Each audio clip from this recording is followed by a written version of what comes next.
Magandang umaga po, Faith Family.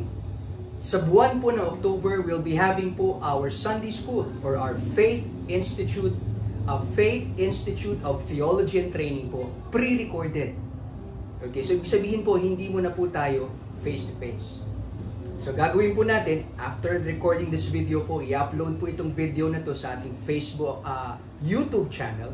And then yung link po ay isi-send po sa ating mga GCs para po madali nating ma-access. Isang click lang, mapapanood na po natin itong mga videos na ito. Okay po ba? So ang balak po natin ay matapos natin ang lesson 6, 7, and 8 po this month of October. Para lang po ito sa Faith Foundation class. Iba po yung video po para sa Leaders class. Okay? And then, after October po, pagdating ng November, babalik na po tayo sa ating usual na face-to-face Sunday School. Okay po? So, let's begin na po our class for today. So, tayo po ngayon ay nasa lesson 6 na. We'll be studying what we believe concerning humanity. If I'm not mistaken po, last lesson 5 is about what we believe concerning the Holy Spirit. Ngayon naman po, humanity na po tayo. So, tignan po natin yung ating FFBC Statement of Faith with regards to this. Sabi po rito, we believe the scriptures teach that men and women are created in God's image. Adam was created by a direct act of God as described in Genesis 1 and not from any previously existing form of life. By voluntary transgression, he fell from his state of innocence, in consequence of which all mankind are now sinners by nature and by choice, and therefore under just condemnation to everlasting conscious punishment, separated from God. And we can see po itong mga verses sa baba na kung saan ito pong statement na ito is based from. Okay, so the statement po is based from these following verses po. At magdadagdag pa po tayo as we continue. Sige po, para mas maintindihan po natin ito, himay-himayin po natin, we'll be studying some details po regarding this. So number 1, we believe that humanity was blank in the blank of God. And by the way po pala, bibigyan po kayo this Sunday ng inyo pong mga hard copies. So, ang gagawin po natin, habang nanonood po tayo nitong videos na ito, sagutan po natin yung ating pong mga materials, okay? Again, this will be given po ngayong Sunday. So, hopefully po makakuha kayo ng copies para masagutan natin. Kasi po, bago tayo mag-November, our teachers po will check kung nasagutan po ba natin yung ating pong materials from lesson 6 to 8. Okay po? Sige, let's continue. So, we believe that humanity was created in the image of God. We get this from Genesis 1:27. Ito pong sabi ng salita ng Panginoon. So, God created man, referring po sa humanity. Baka isipin ay hindi kasama po ang mga babae dito. Hindi po, ano? So, God created man, or humanity, in His own image. In the image of God, He created him, referring to humanity. So under that, number 1, ano pong ibig sabihin ng humanity was created in the image of God? First of all, this means that just like God, we possess the capability and authority to blank over the blank in righteousness. Ano pong sagot natin dyan? Okay, authority to rule over the earth in righteousness. And this is based on Genesis chapter 1, verse 26. Sabi rito, let's read together. Kung nandyan po kayo nanonood, sabayan niyo po ako sa pagbasa. Sabi rito, then God said, let us make man in our own image, after our likeness, and let them have dominion over the fish of the sea, and over the birds of the heavens, and over the livestock, and over all the earth, and over every creeping thing that creeps on the earth. If you could notice po, I underline yung statement na, make man in our image, and then let them have dominion. Okay? Dominion.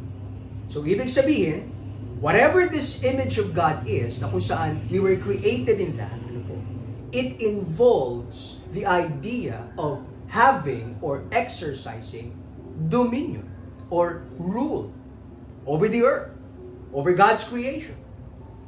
Okay? Number 2, pag sinabi nating image of God, kasama rin po ito. Pero primarily, yung nabanggit po natin ng number 1. Okay? Pero kasama rin po ito mga susunod. Number 2, this means that just like God, we were created as personal and ano pa kaya? Relational beings.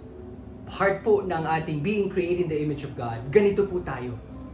We are created as personal and relational beings. Ano pong ibig sabihin nito? Tignan po natin sa Genesis 1 verse 27. Ready? Ready na ba kayo? Basahin niyo po. Read with me. So, God created man in His own image. In the image of God, He created him. And then sa baba, pagkatapos sabihin nun, ang sabi ng text natin, male and female, He created them. Pagkatapos banggitin yung idea that we're created in the image of God, nabanggit na male and female. Ano po kaya ang significance nito? Bakit bigla nabanggit yung idea ng male and female nung tayo po'y nilikha? In connection sa pagiging created natin in God's image. Tingnan po natin. Sabi sa note natin, this means that just like God, we also possess the qualities of personhood. Ano ba yung personhood? Pag sinabing personhood, may kinalaman po sa pagiging persons. Okay? So tayo po ay persons. Ano po ba ang person? Ano po ba yun? If I'm not mistaken, napag-usapan po natin yan back in lesson 2. Okay? We defined what a person is. And we defined what a non-person is also. We gave examples kung ano po yung mga persons na mako-consider. And we also give examples kung ano po yung mga non-persons. Okay? So, balikan po natin yung ating napag-aralan kung naaalala pa natin. Can we recall ano ba yung mga qualities ng isang person? Okay? Ano ba? Sino ba mga pwede nating matawag na persons? God specifically is a person. Tama? Tayo po, we're persons. Tama? Sino pa? Angels are persons. Satan is a person. The demons are persons. Ano po ba ang isang person? Pag sinabi nating person, ano po? Based doon sa lesson 2, meron po siyang self-consciousness, number 1. Meron siyang ability to think. At meron din po siyang tinatawag na ability to decide. So meron siyang consciousness, conscious siya that he or she is existing. Okay? At aside from that, meron din po siya kakayahang mag-isip at meron siya kakayahang mag-decide. So may intellect, may will, at meron siyang consciousness. Yun po ang tinatawag na person. Tuloy po natin. This also means that just like God, we, as persons, ano po, are capable of relating with other persons. Di ba? Capable tayo of communicating, communing, connecting with others. Bakit po? Kasi part ito ng ating pagiging created in the image of God. We can see this truth in the fact that after mentioning that we are created in His image, sabi sa note, the verse says that He created us as male and female. Bakit specifically binanggit we were created male and female? Kasi nga po, male and female, ano po sila? They're capable of communing with one another. Communicating, building relationship. Ano po? This implies we're capable of communing and interacting with our fellow persons since we are created in God's great image. Ako po ba? So ano po yung pinakauna? Sabihin, just like God, Created in the image of God, sabihin, meron po tayong ability to, balikan natin saglit, ano po? Ano sabi ng number 1? We possess the capability and authority to rule over the earth in righteousness. Okay? And then number 2, we are created as personal and relational beings. Let's proceed with the third truth pag sinabing we're created in the image of God. Number 3, this means that just like God, we were created as truly blank or blank beings. Ano po ito? We're created as truly righteous or holy beings. Part po siya ng katotohanan na tayo po'y nilikha sa image of God. Ephesians 4:24 says, "And to put on the new self, created after the likeness of God in true righteousness and holiness." Kita niyo po ba yan? Yung statement dyan, ano? Likeness of God in true righteousness and holiness. Ecclesiastes chapter 7 verse 29. Basahin natin ulit po sa inyong mga, kung nasa naman kayo ngayon. Sabi, "See this alone I found, that God made man upright, but they have sought out many schemes." I underline po yung words na God made man upright. Pag sinabing upright, righteous. Okay? Holy. Okay. Let's read the note below. Ang sabi dyan, this means that we were created by God without blank, just like Him. Ano ito? We're created without sin. Si God po, wala siyang sin. And being created in His image means, wala rin po tayong kasalanan originally when we were created. Another way of stating this truth is that we were made in the state of innocence. Nabanggit po yan do sa statement of faith natin, specifically yung phrase na yan, state of innocence. Meaning, nilikha po tayo, wala po tayong kasalanan. We're innocent. However, although you were like God, you were created like God, as truly righteous and truly holy, however, meron din pong sense na hindi tayo kagaya ni God. Kagaya tayo ni God, in one sense, in the image of God nga tayo, pero in another sense, hindi po tayo kagaya niya. Sa paanong paraan? Sa paanong, Sa paanong paraan? Okay. Sabi dito, however, we're not like God since our righteousness or holiness is not unchanging. Si God kasi, yung kanyang holiness, righteousness, hindi pwedeng mabago. Hindi siya pwedeng magkasala at hindi siya pwedeng maging makasalanan. Ang Diyos, hindi pwede. Pero tayo, po pwede. Ako po ba natin? We were created originally holy and righteous, pero pwedeng mabago yun. In other words, we were all capable of choosing to commit sin. At kung babasahin na nga natin yung kwento ng Genesis chapter 3, ganun na nga yung nangyari. We can see this truth in Adam and Eve when they voluntarily decided to rebel against God in Genesis chapter 3. As a result of this, ano po nangyari? They both fell from their state of innocence. Hindi na po sila naging inosente noong time na yun. And they became guilty of sin and acquired a blank. Hulaan nyo. Kung ano po yung na-acquire natin, na-acquire nila, na Adam and Eve, nung sila po yung nagkasala.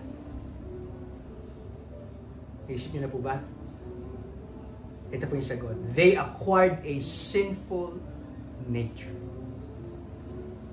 The nature nila from being truly holy and truly righteous, biglang nabago, naging sinful na po ang kanilang nature.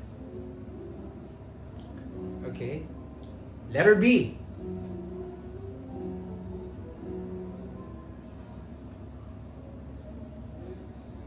Okay? Letter B, we believe that Adam Ito yung pangalawang pinaniniwalaan natin ayon sa ating statement of faith. Okay? We believe that Adam was created by a direct act of God and not from any blank existing form of life. Ano po yan? Not from any previously existing form of life. Are you taking notes po? Sumusulat ba kayo sa inyong mga handouts dyan o materials dyan? Sulat niyo po, ano? Sulat niyo yung word na direct, tapos yung previously. Kasi po sa inyong mga copies, blanks po yan. Ano? Fill in the blanks na lang po. Ano? Sige po. Genesis 2:7. Ano po sabi ng Genesis 2:7? Pakibasa.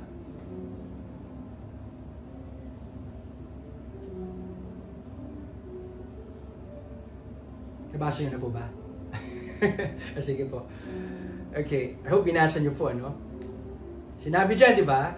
Then the Lord God formed the man of dust from the ground and breathed into his nostrils the breath of life, and the man became a living creature. Ating note natin. Sabi ng note natin sa baba. Sundan po natin. This shows that Adam was not created by means of the process of evolution. Siguro po, karamihan sa atin, narinig nyo na o na-encounter nyo na, nabasa nyo na yung term na evolution. Maraming beses po nababasa nyo ito sa mga science books, sa internet. Ano po? Sinabing evolution, ano po?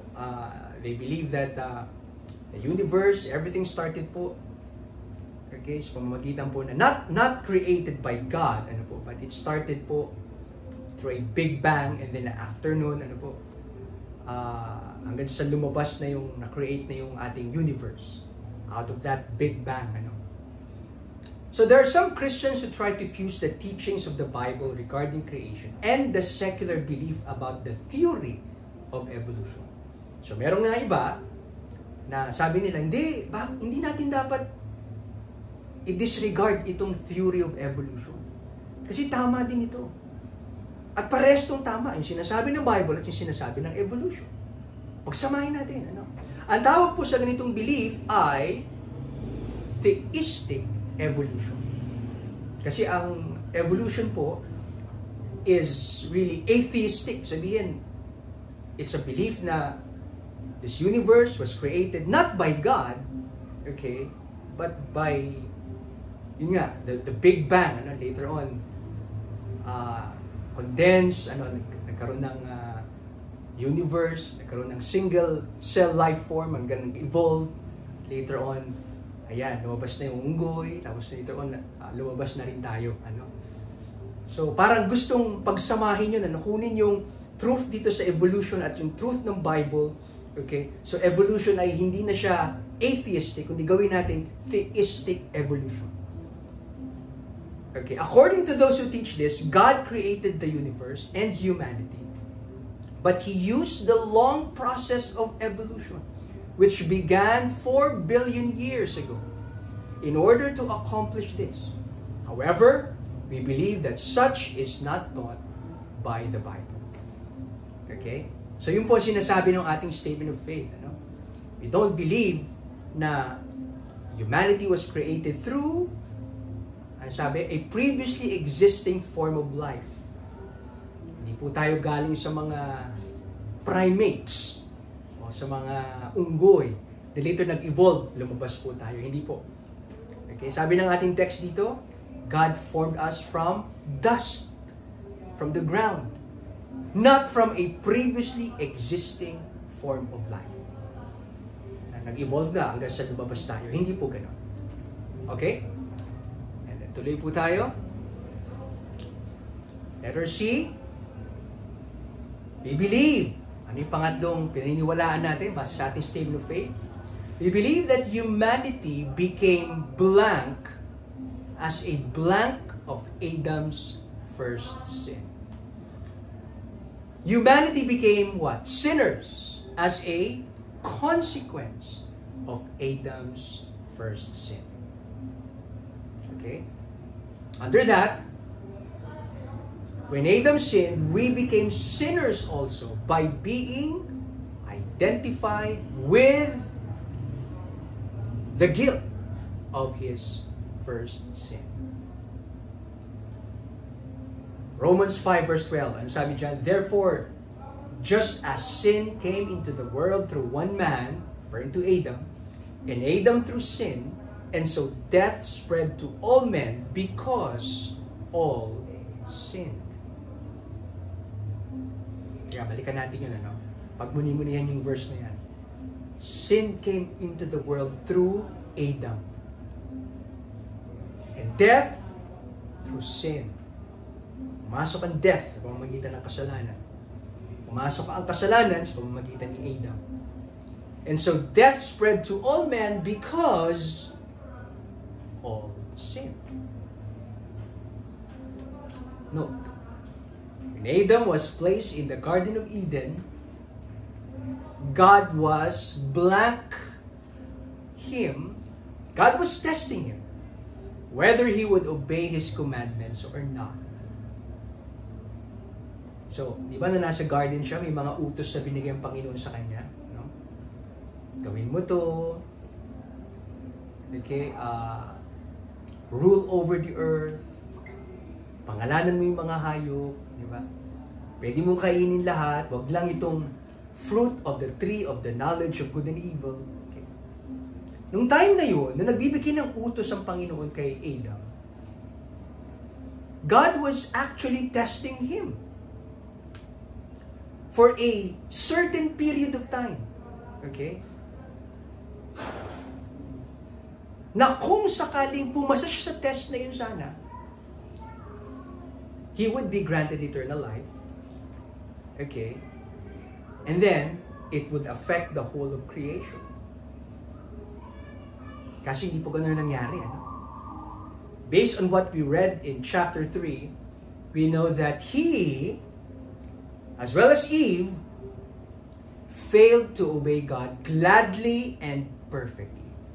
They failed the test. If you want to see for yourself, tignan niyo po yung Hosea 6 verse 7. They failed the period of probation back in Genesis. As the first human being created by God, Adam was the representative head of the whole human race that would later come from him. This means that we were all represented by Adam during the time of testing in the garden. Naku po ba natin?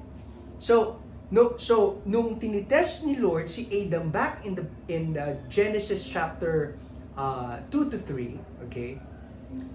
Hindi lang si Adam ang tinitest niya. Tinitest niya yung buong humanity. Pero, wala man tayo dun sa eksena, si Adam yung nandoon, but para tayong nandoon din ng time na yun kasi nga, we were all represented by our head, the head of humanity. Sino yung head na yun? Adam. Thus, his failure, nung nagkasala si Adam, nung nag-fail siya dun sa test, hindi niya nasunod yung utos ng Panginoon. Kinain niya yung pinagbabawal na prutas ng tree of the knowledge of good and evil. When he failed, his failure during the test became our failure as well, making us all sinners in the sight of God. Teka, Pastor, bakit nasama ako? Kasi nga, as we said kanina, Adam was our representative head, the head of the whole humanity. So yung failure niya, dahil siya yung representative natin, parang failure na rin natin. Nakuha po ba natin? In other words, when Adam committed his first sin, it was not only him who became guilty of sin, every one of us as well became guilty with him. Gets po ba? Let's proceed sa next. Ano pong nangyari when Adam sinned? When Adam sinned, we became sinners also by acquiring a sinful nature from the time we were conceived in our mother's womb.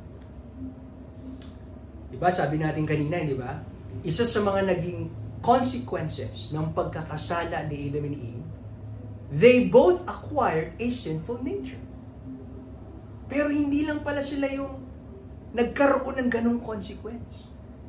Dahil nga, represented tayo ni Adam, siya yung representative head natin, yung nangyari sa kanila, our representative kay Adam specifically, yun din po yung nangyari sa ating lahat na nanggaling kay Adam. Kaya nung pinanganak po tayo, lahat po tayo, that very moment, okay, we acquired a sinful nature. Ano sabi ng Psalm 51 verse 5? Pakibasa nga po.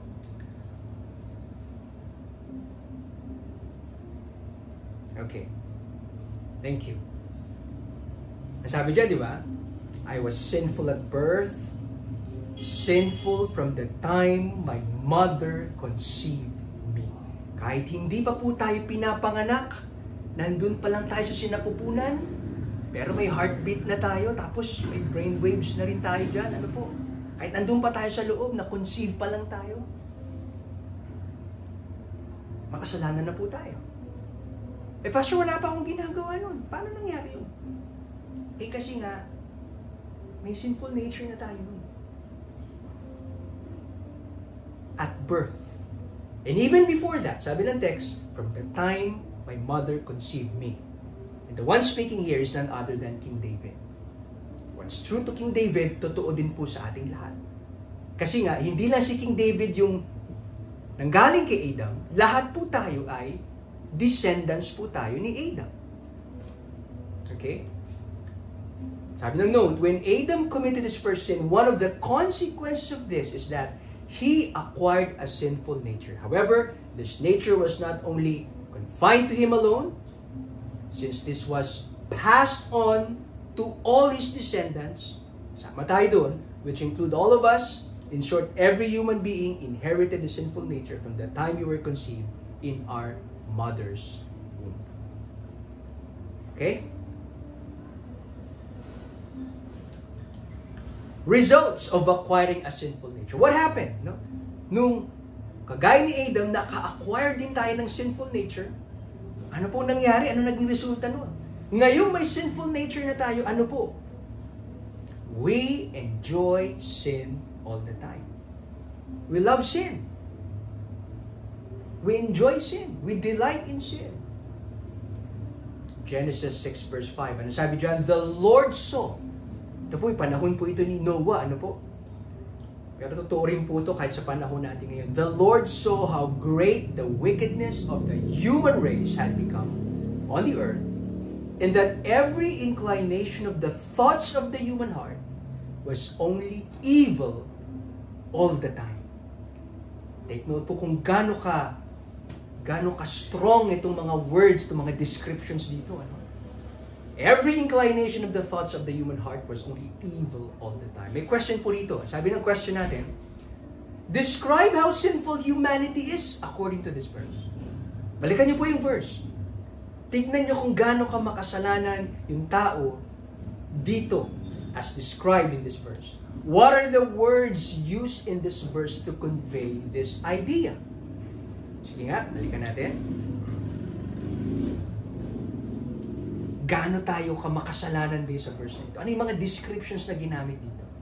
Una, pansinin niyo yung sabi, every inclination of the thoughts of the human heart. Every inclination. Hindi lang some or many, but every inclination.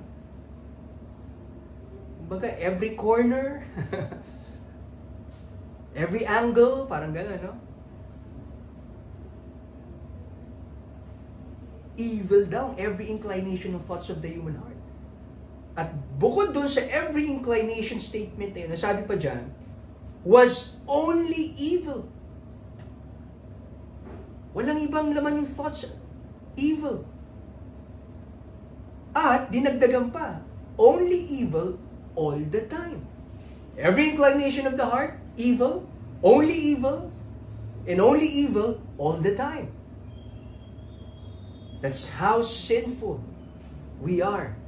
Dahil nga, we were born with a sinful nature. Now next, this means that we all blank of sin, think of sin, and We want to do this. In other words, we voluntarily choose to sin and we are not forced to sin. Hindi natin kailangan pilitin magkasala. Kasi natural tayong magkakasala. Kasi gusto natin yun. Yun ang natural natin gustong gawin. Isipin, gawin, yun tayo. Okay po? Kaya nga yung mga sanggol na pinapanganak ngayon, okay? Huwag mong turuan yan. Magugulat ka na lang.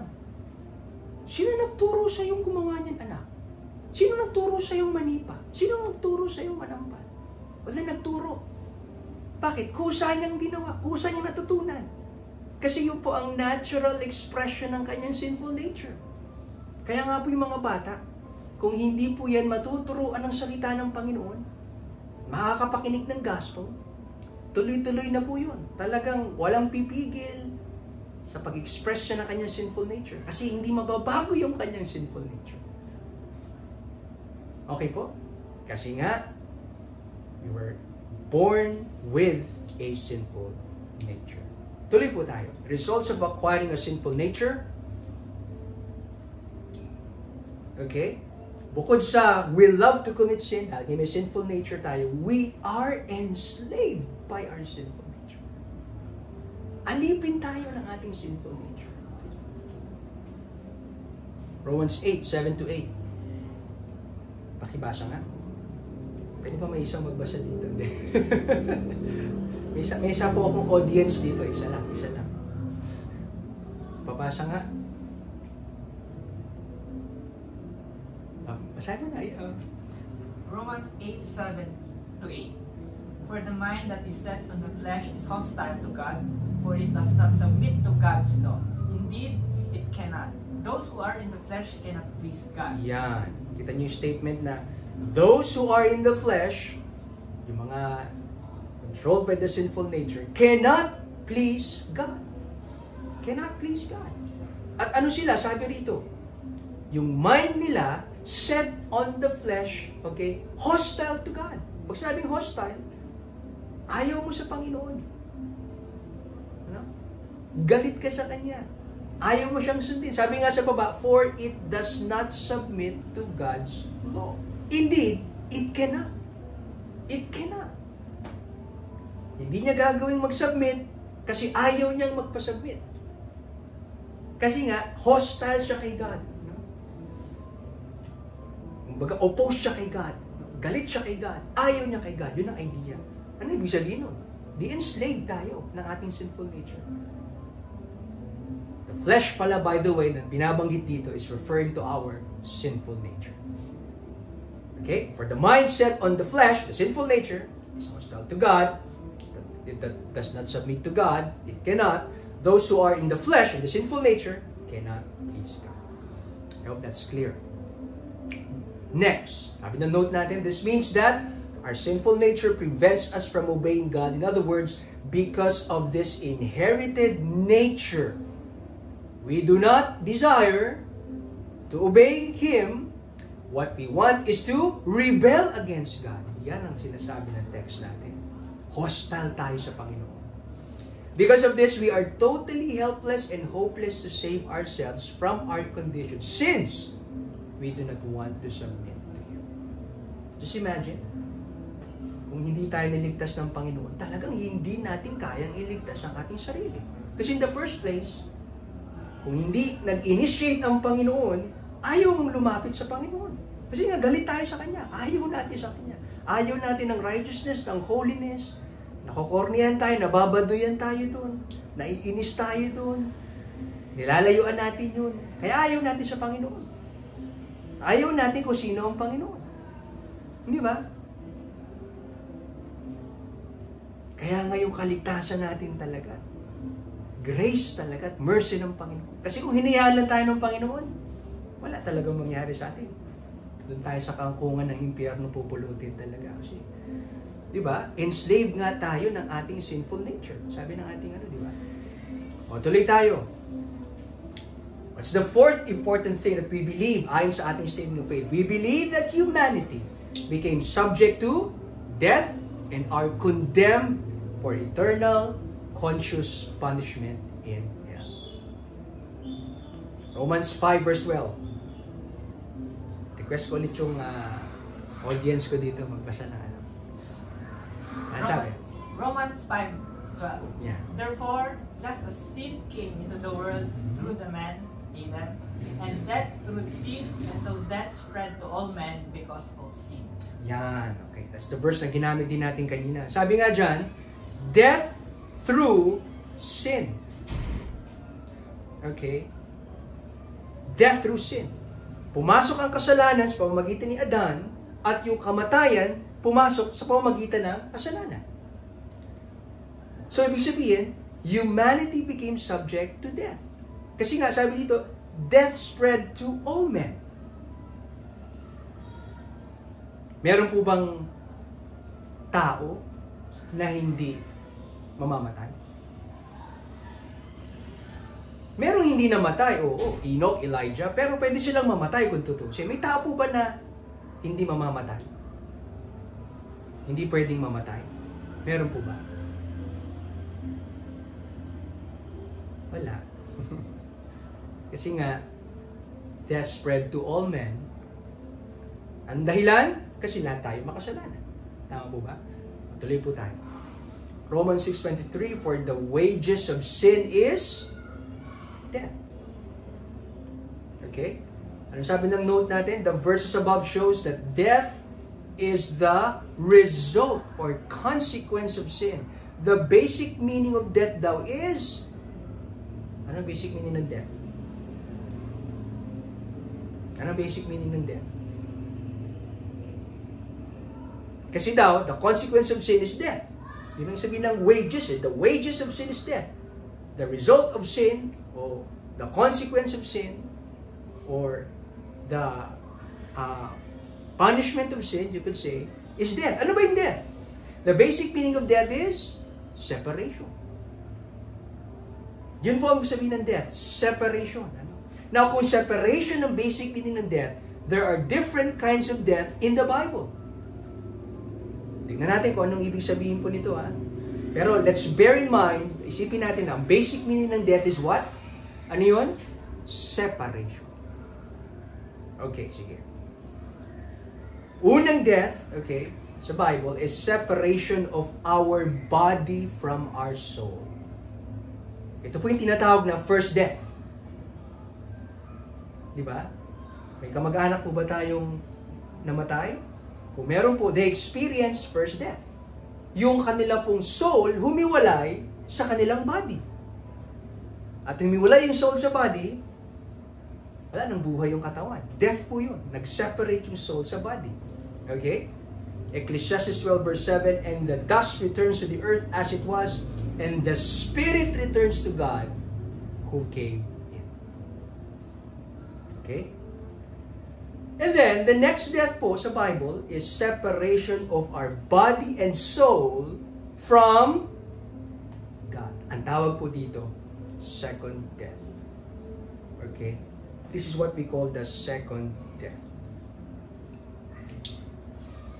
Revelation 21 verse 8, but as for the cowardly, the faithless, the detestable, as for the murderers, the sexually immoral, the sorcerers, idolaters, and all liars, their portion will be in the lake that burns with fire and sulfur, which is the second death. Okay? Basically, sinasabi, yung mga makasalanan, okay, na ipapatapon dun sa lake of fire, mararanasan nila itong second death. At sa lake of fire na ito, yung katawan na na-resurrect, ano? Tawag dito, inglorious body, ano? At yung kaluluwa na nagsama na, kasi nga na-resurrect yung nagkaroon ng inglorious body, nag-resurrect yung bodies ng mga sinners, ano po? Yung soul at body nila will be thrown in the lake of fire, at there they will be separated from the good and gracious presence of God. Kasi mararanasan nila doon is the wrathful presence of God.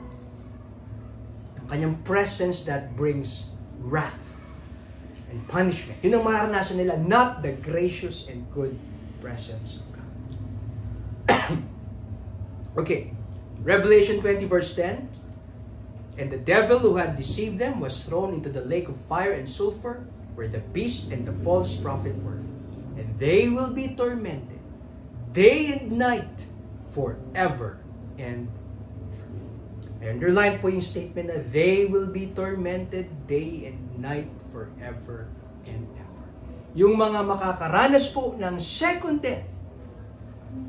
Again, ano yun? Body and soul.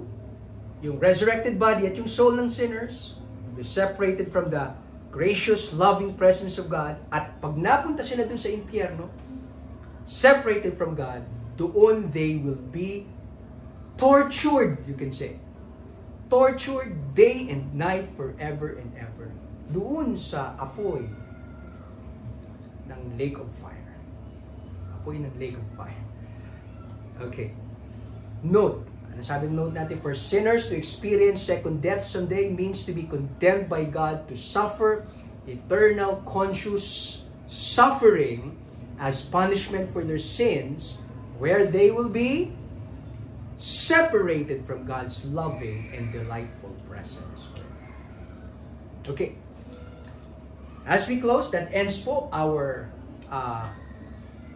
lesson 6. Looking into vital lessons for life application. After learning what our church believes concerning concerning humanity, hindi po yan the humanity, concerning humanity, what do we think should be our appropriate response to this doctrine? Maganda po, pag-isipan natin ito maigi. I-reflect po natin. Pwede po, kung pinapanood natin ito kasama yung ating mga family members, pag-isipan natin based on what we believe concerning humanity. Ano dapat yung response natin? Ano yung gusto ng Panginoon na maging response natin to this or to these truths po? Okay? And as we reflect that, subukan niyo po sagutan niyo, sabi sa mga, fill in the blanks. I will blank. Ito yung gagawin ko. I will. Ano yun? Paano ko yung gagawin? I will blank by doing this. Okay, yung I will blank, yung po yung anong gagawin natin, yung by na blank, yung po yung paano natin gagawin yung gusto natin gawin as a response nga po sa ating natutunan. Okay po? So yun lamang po, and I hope po ay panoorin natin tong video na ito at sagutan natin yung ating lesson 6 material. See you po sa ating susunod na lesson. God bless everyone. God bless.